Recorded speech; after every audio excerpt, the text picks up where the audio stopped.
কথায় আছে না, কর্মফল নাকি এই জীবনেই পেতে হয়, যেমন কর্ম তেমন ফল। হয়তো বাবার সাথেও এমনই হলো, নাকি মেয়েদের সঠিক শিক্ষার অভাব? এভাবেই দুটো প্রশ্ন তুলছি আমরা। আর এবার এক গুণধর মেয়ের কীর্তিতে হতবাক সকলে। কেন জানেন? নিজের বৃদ্ধ অসুস্থ বাবাকে রানাঘাট থেকে প্রায় 40 কিলোমিটার দূরে নবদ্বীপ স্বরূপগঞ্জ ঘাট সংলগ্ন বাস স্ট্যান্ডে ফেলে চলে গেছে তারই নিজের ছোট মেয়ে।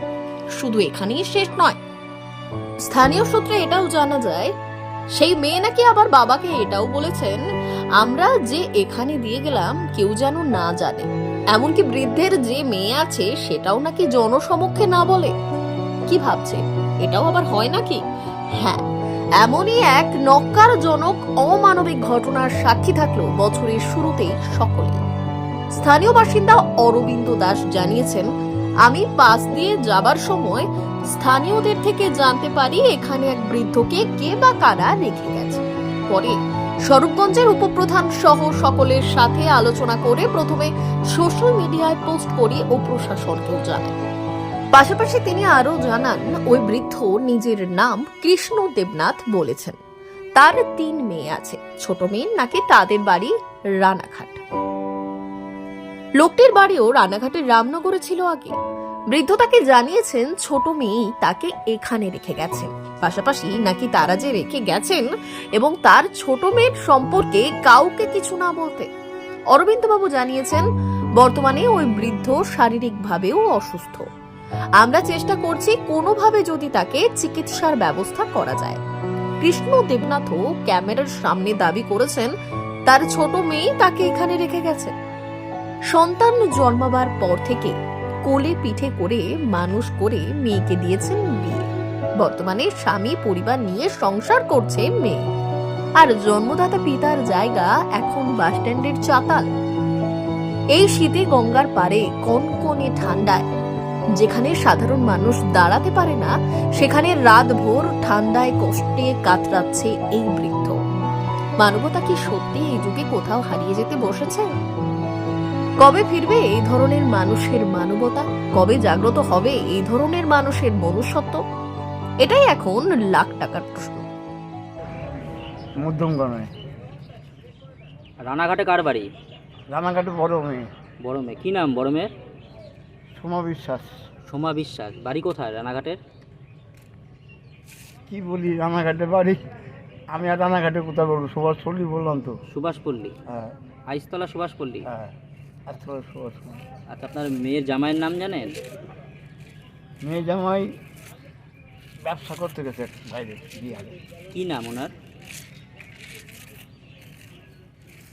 কেন বলুন তো, বলেন না আমাকে। কেন আপনার আপনার এখন অসুবিধা কি হচ্ছে? অসুবিধা সব দিয়ে যাচ্ছে। লোকনাথ বিশ্বাস।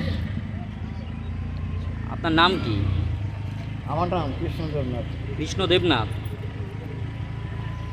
বাড়ি থেকে তলা 500 টাকা দিয়ে একটা ঘর বানিয়েছিলাম, কম পয়সায় আর কি। এখানে বেশি পয়সার একদম রোজগার ছিল না, ভাড়া আটকে যাচ্ছে। আবার অশোক কাকে বললাম, কাকা এখন তো ভাড়া আমার দিতে অসুবিধা হচ্ছে, মা নাই। মা ছিল, পেনশন ছিল, কাজকর্ম ছিল, এখন তো ঘর ভাড়া ছেড়ে দিতে পারো না। তুমি যেটা ভালো বুঝো সেটাই করো। আমি আগের যে পয়সা করে পাবেন এগুলো কী করবো? কয় যখন পারবে তখন দিব। আচ্ছা, তারপর এখান থেকে চলে গেলাম কলকাতা কাজে। কলকাতার দমদম সেন্ট্রাল মোড়ে, সেন্ট্রালের মোড়ে ওখানে বেশ কাজ করছি। 10-12 মাস কাজ করছি, কোনো অসুবিধা নেই।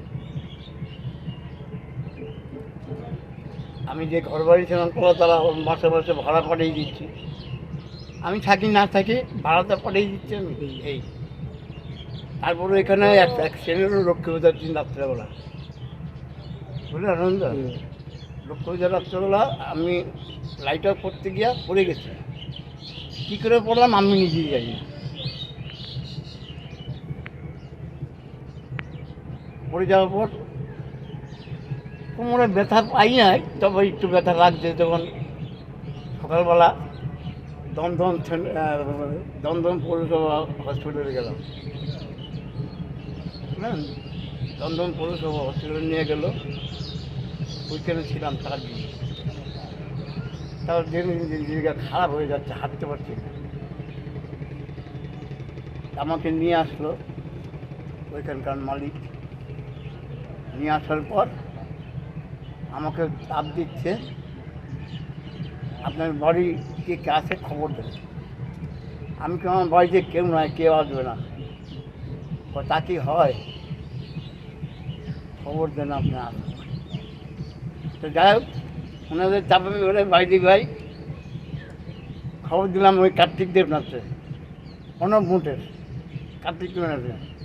ওর সঙ্গে চলাফেরা আছে। কার্তিক দেবনাথ হলো যে কী করতে হবে, আমি একটা গাড়ি নিয়ে আসো, এখান থেকে আমি চলে এসেছিলাম। তারপর এরা গাড়ি নিয়ে গেল, ভাড়া আমি দিলাম।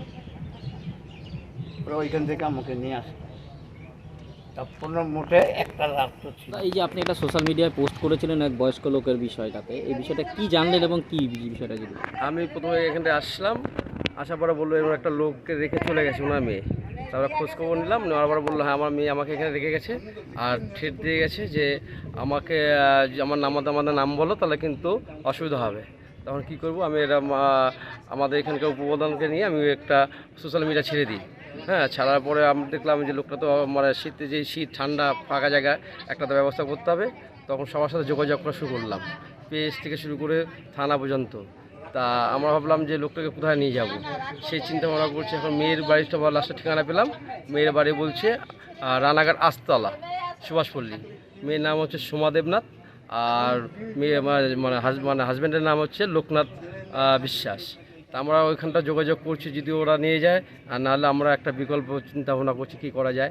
হ্যাঁ, সে ব্যবস্থা করে। ওনার তো শারীরিক চিকিৎসাটাও করতে হবে।